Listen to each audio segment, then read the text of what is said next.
If you are, at first, lonely, be patient. If you've not been alone much, or if when you were, you weren't okay with it, then just wait. You'll find it's fine to be alone once you're embracing it.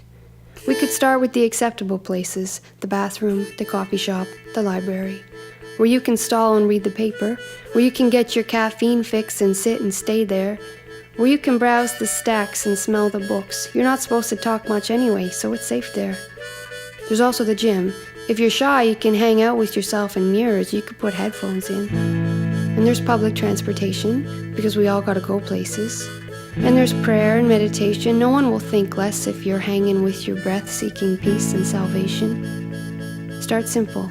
Things you may have previously avoided based on your avoid being alone principles. The lunch counter, where you will be surrounded by chow downers, employees that only have an hour and their spouses work across town, and so they, like you, will be alone. Resist the urge to hang out with your cell phone. When you are comfortable with eat lunch and run, take yourself out for dinner, a restaurant with linen and silverware. You're no less intriguing a person when you're eating solo dessert and cleaning the whipped cream from the dish with your finger. In fact, some people at full tables will wish they were where you were. Go to the movies, where it is dark and soothing, alone in your seat amidst a fleeting community. And then take yourself out dancing, to a club where no one knows you. Stand on the outside of the floor until the lights convince you more and more and the music shows you. Dance like no one's watching, because they're probably not. And if they are, assume it is with best and human intentions. The way bodies move genuinely to beats is, after all, gorgeous and affecting. Dance until you're sweating, and beads of perspiration remind you of life's best things, down your back like a brook of blessings. Go to the woods alone, and the trees and squirrels will watch for you.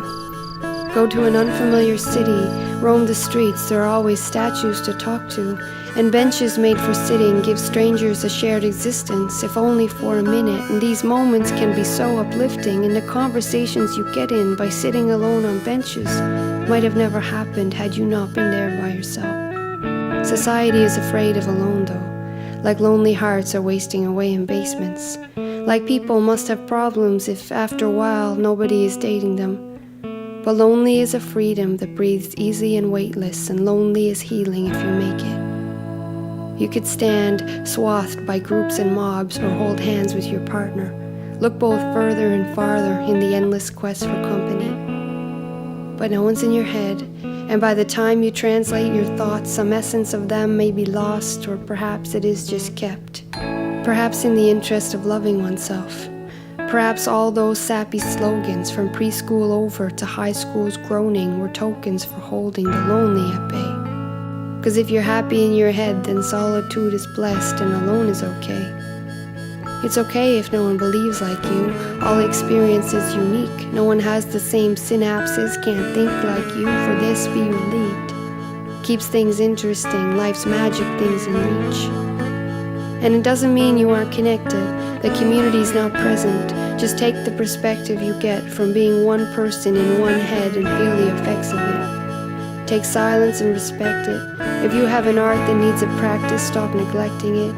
If your family doesn't get you or a religious sect is not meant for you, don't obsess about it. You could be, in an instant, surrounded if you need it. If your heart is bleeding, make the best of it. There is heat in freezing, be a testament.